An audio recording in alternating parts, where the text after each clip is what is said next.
नमस्कार मंडळी, नवीन एका इंटरेस्टिंग व्हिडिओमध्ये सर्वांचं मनापासून स्वागत आहे। मित्रांनो, महाराष्ट्रामध्ये आरटीची निवड यादी जाहीर झालेली आहे। काही पालकांना SMS आलेले आहेत, काही पालकांना SMS आलेले नाहीयेत, परंतु त्यांचं लॉटरीमध्ये नाव जाहीर झालंय। त्यांनी लॉगिंगमध्ये त्यांच्या मुलाचं नाव चेक करायचं आहे। जर समजा तुमच्या मुलाचं नाव लॉगिंगमध्ये ॲडमिट कार्डमध्ये जर समजा तुमचं मुलाचं नाव दिसत असेल, त्याचबरोबर तुम्हाला SMS द्वारे कळलं असेल की तुमच्या मुलाचं ॲडमिशन कन्फर्म झालंय, तर अशा पालकांना आता नेमकं पुढे काय करायचं आहे, पुढची प्रवेश प्रक्रिया किंवा पुढची स्टेप नेमकी काय असणार आहे, अशा अनेक पालकांच्या मनामध्ये प्रश्न आहे। नेमकं डॉक्युमेंट्स पडताळणीसाठी कोणते डॉक्युमेंट्स घेऊन जायचे, कुठे जायचे आणि हे डॉक्युमेंट्स पडताळणी झाल्यानंतर नेमकं काय करायचं असतं, अशा अनेक प्रश्न पालकांच्या मनामध्ये आहेत। या व्हिडिओमध्ये आपण आरटीचं प्रवेश निश्चित झाल्यानंतर पुढे काय करायचं स्टेप बाय स्टेप आपण या व्हिडिओमध्ये सविस्तरपणे समजावून सांगणार आहे। व्हिडिओला सुरुवात करण्यापूर्वी चॅनलवरती जर नवीन असाल तर कृपा करा चॅनलला सबस्क्राइब करा। अशाच महत्त्वपूर्ण अपडेट या चॅनलवरती येत असतात। चला तर मित्रांनो, व्हिडिओला सुरुवात करूया।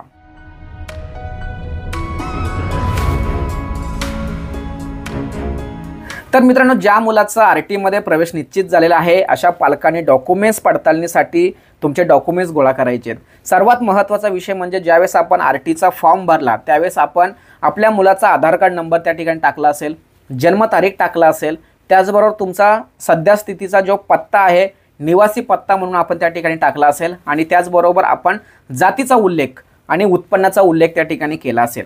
ज्या पालकांनी जनरल कॅटेगरीमध्ये फॉर्म भरला असेल त्यांच्यासाठी उत्पन्नाचा दाखला अतिशय महत्त्वाचा आहे। अशा पद्धतीने मित्रांनो, तुमच्या मुलाचा आधार कार्ड, तुमच्या मुलाचा जन्म दाखला, त्याचबरोबर तुमचा निवासी पत्ता, आता निवासी पत्ता कोणता लागतो या संबंधी आपण अगोदरच माहिती सांगितलेली आहे। तुमच्याकडे पत्त्याचा पुरावा, लाईट बिल, घरपट्टी किंवा तुम्ही भाड्याने राहत असाल तर तुमच्याकडे रजिस्टर ॲग्रीमेंट, त्याचबरोबर बाकीचे खूप डॉक्युमेंट्स आहेत। ते डॉक्युमेंट्स तुम्हाला त्यापैकी कोणताही एक डॉक्युमेंट्स घ्यायचा आहे। कोणते डॉक्युमेंट्स लागतात या संदर्भात आपण व्हिडिओ ऑलरेडी बनवलेले आहे, ते तुम्ही बघू शकता। मी डिस्क्रिप्शन बॉक्समध्ये त्याची लिंकसुद्धा देतोय।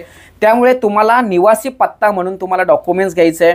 त्याचबरोबर तुमचा उत्पन्नाचा दाखला, जातीचा दाखला, हे सर्व डॉक्युमेंट्स तुम्हाला गोळा करायचे आहेत। हे सर्व डॉक्युमेंट्स तुमच्याकडे ओरिजिनल पाहिजे, लक्षात ठेवा, ओरिजिनल पाहिजे, झेरॉक्स कॉपी नाही आहे।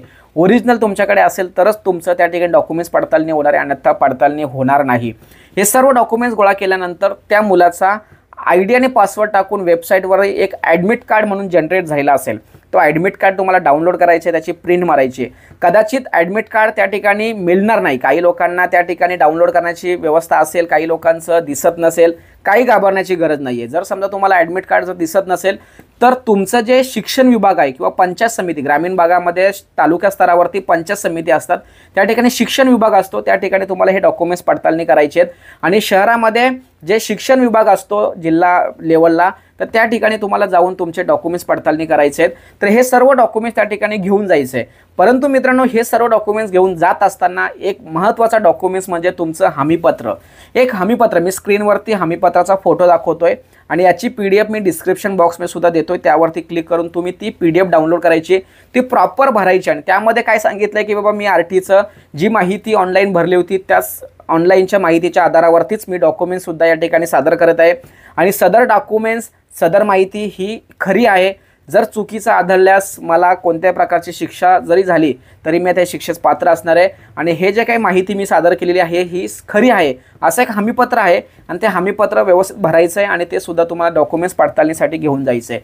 मी सांगितलेले सर्व डॉक्युमेंट्स म्हणजे पत्त्याचा पुरावा, ओळखीचा पुरावा, जातीचा पुरावा, इन्कमचा पुरावा आणि हमीपत्र, हे सर्व डॉक्युमेंट्स घेऊन तुम्हाला तुमच्या पडताळणीच्या ऑफिसमध्ये जायचं आहे। त्या ठिकाणी आता पडताळणीचं ऑफिस पंचायत समिती असेल ना, महानगरपालिका असेल, नगरपालिका असेल किंवा शिक्षण विभाग असेल, जिल्हा परिषद कार्यालय या ठिकाणी, तर त्या ठिकाणी गेल्यानंतर तुमचे हे डॉक्युमेंट्स ओरिजिनल व्हेरिफिकेशन होणार, तुमचं चेक केलं जाणार। तुम्ही ऑनलाईन जी माहिती भरले तीच माहिती या ठिकाणी तुमचे संबंधित डॉक्युमेंट्स आहेत किंवा नाही हे चेक करणार आणि चेक केल्यानंतर जो ॲडमिट कार्ड असतो त्यावरती कन्फर्मेशन म्हणून शिक्का देतात। एकदा काय कन्फर्मेशन म्हणून शिक्का झाला की संबंधित डॉक्युमेंट्स आणि तो शिक्का मारलेला प्रमाणपत्र किंवा डॉक्युमेंट्स घेऊन तुम्हाला संबंधित शाळेमध्ये यायचं आहे। संबंधित शाळेमध्ये आल्यानंतर त्या ठिकाणी तुम्हाला त्यांना सांगायचं आहे की माझं डॉक्युमेंट्स पडताळणी झालेली आहे, व्हेरिफिकेशन झालेलं आहे, आरटीमध्ये माझ्या मुलाचा नंबर लागलेला आहे, पुढची प्रोसेस काय आहे त्यांना विचारायचं। विचारल्यानंतर त्या शाळेची प्रोसेस जशी असेल तशी तुमचं ॲडमिशन त्या ठिकाणी होणार। मग त्या ठिकाणी तुमचा फॉर्म भरून घेतला जाणार, ॲडमिशन फॉर्म जो असतो तो भरणार आणि सगळी माहिती, डॉक्युमेंट्स वगैरे सगळं अटॅच करणार आणि कन्फर्मेशन म्हणून ते शाळासुद्धा तुम्हाला एक त्यांच्या पद्धतीने रिसिप्ट देणार आणि त्या ठिकाणी तुमचं ॲडमिशन कन्फर्म झालं आहे. आता हे सगळ्या गोष्टी होत असताना सर्वात महत्त्वाचा विषय लक्षात ठेवा, RT ज्या मुलांचा नंबर लागलेला आहे त्यांना कोणत्याही प्रकारची फी शाळेमध्ये भरायची गरज नाही आहे. जर समजा त्या ठिकाणी काही पैसे मागत असतील तर त्या ठिकाणी तुम्ही शिक्षण विभागामध्ये लगेच तक्रार करायची आहे, संबंधित शाळेवरती लगेच कारवाईसुद्धा होणार आहे. अशा पद्धतीने मित्रांनो RT तुमच्या मुलाचं नाव आलं असेल, लॉटरीमध्ये तुमचं नाव जाहीर झालं असेल, निवड यादीमध्ये तुमच्या मुलाचं नाव दिसत असेल तर पुढची प्रोसेस नेमकी काय आहे याविषयी A to Z माहिती आपण या ठिकाणी समजावून सांगण्याचा प्रयत्न केला आहे.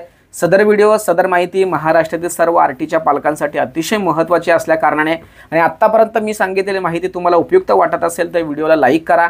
चॅनलवरती जर पहिल्यांदा आला असाल तर चॅनलला सबस्क्राईब करा. चला तर मित्रांनो भेटूया अशाच महत्त्वपूर्ण व्हिडिओसह. तोपर्यंत धन्यवाद. जय हिंद, जय महाराष्ट्र.